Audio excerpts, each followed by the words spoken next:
Lee, it's a big week for the club, two important games before the World Cup break commences. How important are these next two for the club?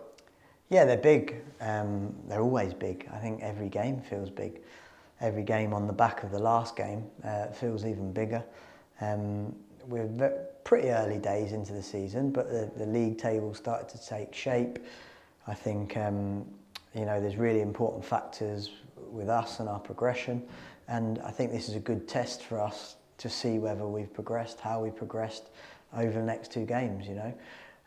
We feel like we're in a good place, but we feel like we need to continue to focus on bits that we haven't been doing so well, and keep improving the bits that we are doing extremely well. So it's a good game for us, it's a good test. It's been a good week for the club in terms of the young lads doing fantastically well away in Nantes. That was a brilliant win, a really tough game, and I think the betting odds I saw was like 12-1. So they don't normally get it wrong, these bookies, but they do when it comes to our academy games. So that was really good to see that, and a fantastic win. So delighted for them, and that's give everybody a nice lift. And obviously the women's team as well, with a really good win that takes them into a final. So it'd be great for us to provide the hat-trick Tuesday, and then obviously we'll worry about Saturday after that.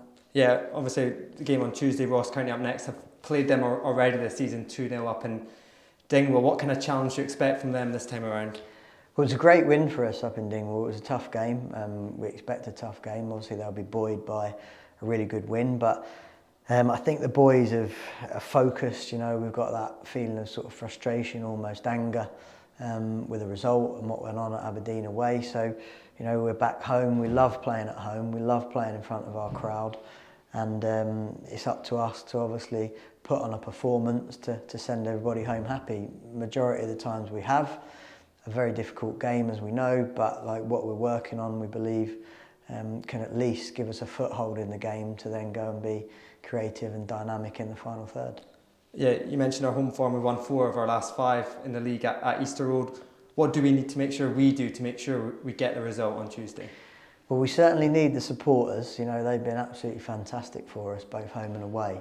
And, we love the fact that we're building this connection. We have let them down at times with a couple of 2 or 3 performances throughout the season, but they've always been there to pick us up and help us bounce back. And generally we have bounced back. So this becomes a game that the focus is on maximising the points. We want the points, and the best way to do that is obviously to be together, to be unified, and to put in a strong performance on the ball, off the ball, and obviously the transition. And if we're weak in any of those areas, teams and clubs like Ross County have got the opportunity to capitalise.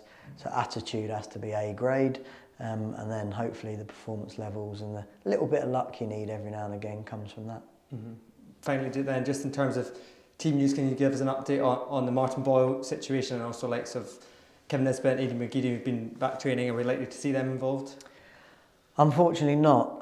3 very good players not involved. I think Nizzy could have been, potentially, but for a 20-minute spell. But myself and the medical team and the coaching staff just believe that it's better for him, given the fact that we're only 2 games away from the break and 1 game is on AstroTurf as well. Better to elongate that period to make sure that the success rate between 7.5 months and 8.5 months goes up quite a lot in terms of games and reoccurrence of the injury. So he's in a great place. He's doing really well. He's trained really hard. He's not having any break. He's coming in, and he's going to work on every element of his game and his fitness in that period.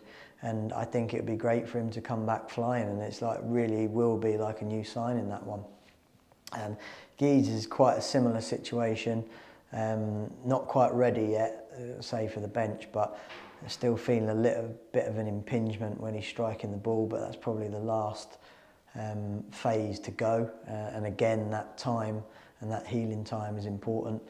And then Martin Boyle is unfortunately not available for the next couple of games, and gets passed over in 4 or 5 days to the care of the Australian medical team, at the Aspire unit in Qatar, I believe it is, which is a great sort of medical/sports science facility, to see whether or not, if selected, that he'll be going to the World Cup. So he is in a good place. It was the best case scenario in terms of prognosis from the specialist and from the scan results. And I know he's found that difficult at times, but he's also very positive and very professional. And he's got 2 hats on at the moment, one Hibs and one Australia. So from a personal level, of course, we want him to go, but he's got to be right, and got to protect his medium and long-term future at the same time. Thank you for the update, and thank you for speaking to us. Good luck tomorrow. Thank you. Cheers.